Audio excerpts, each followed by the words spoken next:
आशा करते हैं कि आप लोग अच्छे होंगे और आप लोगों की रेलवे आरपीएफ एसआई की तैयारी बेहतर चल रही होगी। तो फाइनली आप लोगों का रेलवे आरपीएफ एसआई का 2 दिसंबर का फर्स्ट शिफ्ट का एग्ज़ाम हो गया है। 2 दिसंबर फर्स्ट शिफ्ट में पूछे गए सभी प्रश्न इस वीडियो में डिस्कस करेंगे। तो जिन बच्चों का आगे आने वाली शिफ्टों में एग्ज़ाम लगा हुआ है तो वो सभी बच्चे इस वीडियो को देखकर जरूर जाएगा आप लोग, ठीक है। तो देख लेते हैं रेलवे आरपीएफ एसआई की 2 दिसंबर की पहली पाली में कैसे क्या प्रश्न जो है वो पूछे गए हैं। तो वीडियो शुरू करने से पहले अगर आप लोगों ने अभी तक इस वीडियो को लाइक नहीं किया है तो प्लीज़ वीडियो को लाइक कीजिएगा और ज़्यादा से ज़्यादा इस वीडियो को अपने तमाम दोस्तों में शेयर कीजिएगा। इसकी पीडीएफ आप हमारे व्हाट्सएप ग्रुप से प्राप्त कर सकते हैं। व्हाट्सएप ग्रुप का लिंक मैंने इस वीडियो के डिस्क्रिप्शन में दे दिया है। तो पहला क्वेश्चन देखेगा। पहला देखिए प्रश्न जो था पूछा गया कि संसद में प्रयोग की जाने वाली भाषा किस अनुच्छेद में है। संसद में प्रयोग की जाने वाली जो भाषा जो है ना 120 अनुच्छेद में है। भारत के संविधान का अनुच्छेद 120 संसद में प्रयोग की जाने वाली भाषा के प्रावधान से संबंधित है। संसद में कार्यवाही हिंदी या अंग्रेजी में संचालित की जाएगी, लेकिन राज्यसभा के सभापति या लोकसभा के अध्यक्ष जैसा भी मामला हो, किसी भी सदस्य को अपनी मातृभाषा में सदन को संबोधित करने के लिए हिंदी या अंग्रेजी में पर्याप्त रूप से व्यक्त करने की अनुमति नहीं दे सकता। अगर हम अनुच्छेद 121 की बात करें तो अनुच्छेद 121 में संसद में चर्चा पर प्रतिबंध, सर्वोच्च न्यायालय या उच्च न्यायालय के किसी भी न्यायाधीश के अपने कर्तव्यों के निर्वहन से आचरण के संबंध में संसद में कोई चर्चा नहीं होगी, सिवाय इसके कि राष्ट्रपति को एक अभिभाषण पेश करने के लिए एक प्रस्ताव प्रस्तुत किया जाए जिसमें न्यायाधीश को हटाने की प्रार्थना की गई हो। देखिए अनुच्छेद अगर हम 122 की बात करें तो अनुच्छेद 122 में न्यायालय संसद की कार्रवाई की जांच ना करना, इसमें यह शामिल किया गया है। संसद में किसी भी कार्रवाई की वैधता प्रक्रिया की किसी भी कथित अनियमितता के आधार पर प्रश्नगत नहीं की जाएगी।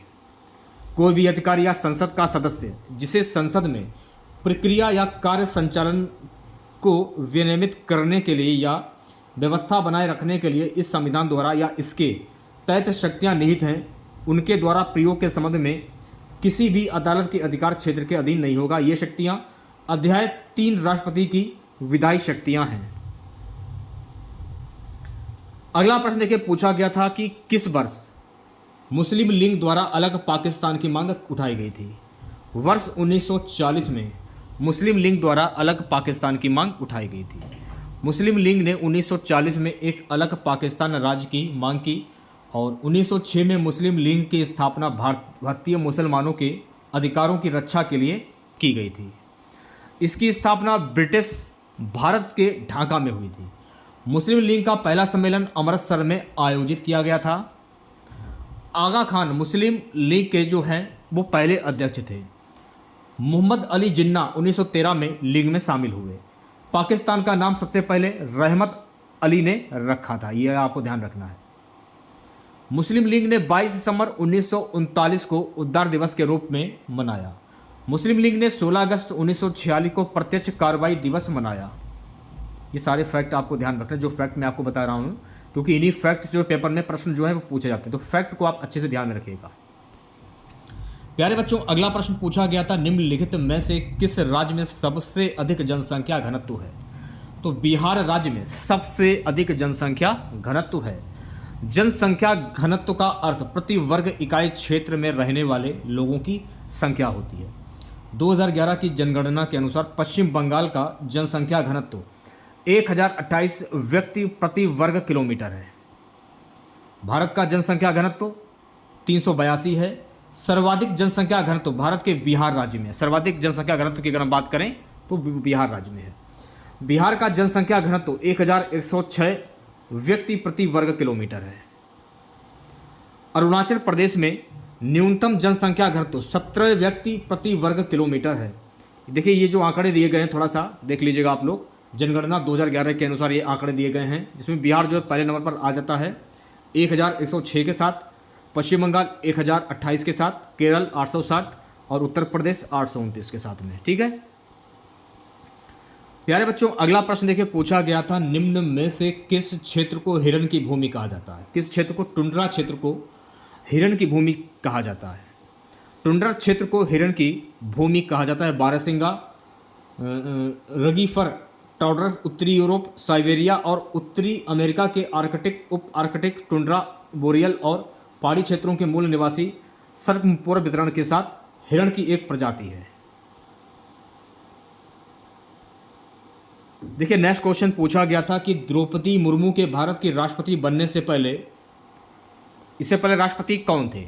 द्रौपदी मुर्मू के पहले राष्ट्रपति बनने से पहले रामनाथ कोविंद जो है ये भारत के राष्ट्रपति थे। इससे पूर्व राष्ट्रपति प्रतिभा पाटिल भारत की पहली महिला राष्ट्रपति। अगर आपसे पूछा लिया जाए कि भारत की पहली महिला राष्ट्रपति कौन थी, तो प्रतिभा पाटिल। 25 जुलाई 2017 को राष्ट्रपति का पद रामनाथ कोविंद को प्राप्त हुआ, जो भारत के 14वें राष्ट्रपति थे। वर्तमान में द्रौपदी मुर्मू भारत की दूसरी महिला राष्ट्रपति हैं। 25 जुलाई 2022 को भारत की वो 15वीं राष्ट्रपति बनी हैं।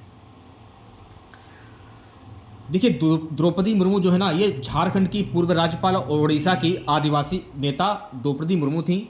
वह भारत के राष्ट्रपति पद के लिए नामांकित होने वाली अनुसूचित जनजाति की पहली सदस्य थीं। भाजपा के नेतृत्व वाले एनडीए ने आधिकारिक तौर पर उन्हें 2022 के राष्ट्रपति पद की दौड़ के लिए नामांकित किया था। द्रौपदी मुर्मू भारत की 15वीं राष्ट्रपति के रूप में कार्यरत हैं, तो यह फैक्ट आपको ध्यान रखना है। उन्होंने विपक्ष के संयुक्त उम्मीदवार यशवंत सिन्हा पर जीत हासिल की थी। तो ये सारे फैक्ट आपको ध्यान में। प्यारे बच्चों, नेक्स्ट क्वेश्चन पूछा गया था, IMPS का फुल फॉर्म क्या होता है? तो IMPS का फुल फॉर्म होता है इमीडिएट सर्विस पेमेंट मेथड। अगला प्रश्न देखिए पूछा गया था कि भारतीय संविधान के कौन से अनुच्छेद में भारत के नियंत्रक एवं मालिका परीक्षक कैग से जुड़ी जानकारी दी गई है? अनुच्छेद 148 में कैग से जुड़ी जानकारी जो है वो दी गई है। अनुच्छेद 148 में भारत के नियंत्रक मालिका परीक्षक की बात हुई है। भारत के एक नियंत्रक मालिका परीक्षक होगा जिसका राष्ट्रपति अपने हस्ताक्षर और मुद्रा सहित अधिपत्र द्वारा नियुक्त करेगा और उसे उसके पद से केवल उससे रीति से और उन्हीं आधारों पर हटाया जाएगा जिस रीति से और जिन आधारों पर उच्चतम न्यायालय के न्यायाधीश को हटाया जाता है। प्यारे बच्चों, नेक्स्ट क्वेश्चन देखिए पूछा गया था, भारत की राष्ट्रपति पर संविधान के किस अनुच्छेद के तहत महाभियोग चलाया जाता है? अनुच्छेद 61 के तहत महाभियोग जो है वो राष्ट्रपति पर चलाया जाता है संविधान के द्वारा। अनुच्छेद 61 भारतीय संविधान 1950, जब किसी राष्ट्रपति पर संविधान के उल्लंघन के लिए महाभियोग लगाया जाना हो तो आरोप संसद के किसी भी सदन द्वारा लगाया जाएगा। ऐसा संकल्प सदन की कुल सदस्यता के कम से कम 2/3 बहुमत द्वारा पारित कर दिया गया है। प्यारे बच्चों, नेक्स्ट क्वेश्चन पूछा गया था, गुलाम वंश मामलुक वंश का कालक्रम निम्नलिखित है। इसमें देखिए सबसे पहला जो आपका जो कालक्रम आता है वो गुलाम वंश का था, जिसकी की स्थापना कुतुबुद्दीन ऐबक के द्वारा की गई थी।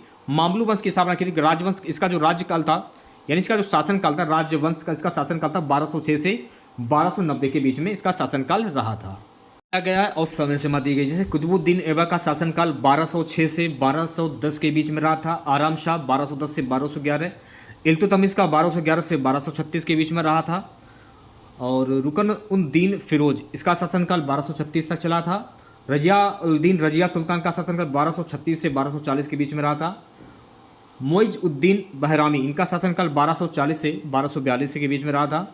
अलाउद्दीन मसूद 1242 से 1246 के बीच में। नसरुद्दीन महमूदी का कार्यकाल जो था 1246 से 1266 के बीच में था। गयासुद्दीन बलबन 1266 से 1286 के बीच में रहा था। मुइजुद्दीन मोहम्मद कैकाबाद इनका शासनकाल 1286 से 1290 के बीच में रहा था। तो ये जो चार्ट है इसे आप अच्छे से याद कर लीजिए क्योंकि इसमें से भी प्रश्न जो है वो पूछा जा सकता है आपसे लोगों से। सो गाइस, नेक्स्ट क्वेश्चन देखिए पूछा गया था कि उपन्यास द व्हाइट टाइगर के लेखक कौन है? उपन्यास द व्हाइट टाइगर के लेखक हैं अरविंद अडिग। अरविंद अडिग उपन्यास द व्हाइट टाइगर के लेखक हैं। 2008 में सिर्फ 33 साल की उम्र में अरविंद अडिग ने अपने पहले उपन्यास द व्हाइट टाइगर के लिए बुकर पुरस्कार जीता। अरविंद अडिग का जन्म 1974 में मद्रास, जिसे अब चेन्नई कहा जाता है, हुआ था और भारत के दक्षिण में मैंगलोर में बड़े हुए। उनका दूसरा उपन्यास लास्ट मैन इन टॉवर 2011 में प्रकाशित हुआ था। उनका नवीनतम उपन्यास सिलेक्शन डे उनका नवीनतम उपन्यास सिलेक्शन डे 2016 खेल कथा उपन्यास था। उनका उपन्यास एमनेस्टी 2020 में प्रकाशित और जारी होने जा रहा है। नेक्स्ट क्वेश्चन देखिए, पूछा गया था सीमा सुरक्षा बल बीएसएफ की पहली महिला स्पाइनर कौन है। सीमा सुरक्षा बल बीएसएफ की पहली महिला स्पाइनर है सुमन कुमारी। बीएसएफ की सब इंस्पेक्टर सुमन कुमारी सीमा सुरक्षा बल की पहली महिला स्पाइनर पर बन गई हैं। दिलचस्प बात यह है कि स्पाइनर कोर्स करने वाले 56 पुरुष समकक्षों में से सुमन एकमात्र महिला थीं। सीमा सुरक्षा बल ने 1 दिसंबर 2021 को अपना 57वां स्थापना दिवस मनाया। बीएसएफ अब दुनिया की सबसे बड़ी सीमा की रक्षा करने वाली सेनाओं में से एक है। बीएसएफ जम्मू भारतीय सेना के साथ नियंत्रण रेखा पर और पाकिस्तान के साथ 192 किलोमीटर अंतर्राष्ट्रीय सीमा पर तैनात है। भारत के केंद्रीय सशस्त्र पुलिस बल सीमा सुरक्षा बल बीएसएफ की स्थापना कब हुई थी? 1 दिसंबर 1965 को। बीएसएफ को भारतीय क्षेत्रों की रक्षा की पहली पंक्ति कहा गया है। इसका जो मुख्यालय है, इसका मुख्यालय नई दिल्ली में है और दलीप सिंह चौधरी बीएसएफ के वर्तमान महानिर्देशक हैं। तो ये सारे फैक्ट आपको ध्यान में रखने हैं। अगला प्रश्न देखिए, पूछा गया खादी और चट्टानी दीवारों से गिरी गहरी घाटी ये क्या कहलाती हैं? तो ये कहलाती हैं तंग नदी घाटी। लास्ट क्वेश्चन रहेगा इसका, फार्मिक अम्ल HCOOH का आयनीकरण नियतांक कितना है? 1.8 × 10⁻⁴। ठीक है, फार्मिक अम्ल HCOOH का आयनीकरण स्थिरांक Ka अम्ल के रूप में इसकी शक्ति का माप है। ठीक है, तो ये क्वेश्चंस थे आपके रेलवे RPF SI के, जो कि मैंने आपके सामने शेयर कर दिए हैं। तो अगर आपको वीडियो अच्छा लगा हो तो प्लीज़ वीडियो को लाइक कीजिएगा, ज़्यादा से ज़्यादा शेयर कीजिएगा। और अगर आपको इसकी PDF चाहिए तो आप हमारा व्हाट्सएप ग्रुप ज्वाइन कर लीजिए, लिंक आपको वीडियो के डिस्क्रिप्शन में मिल जाएगा। मिलते हैं नेक्स्ट वीडियो के साथ। जय हिंद, जय भारत।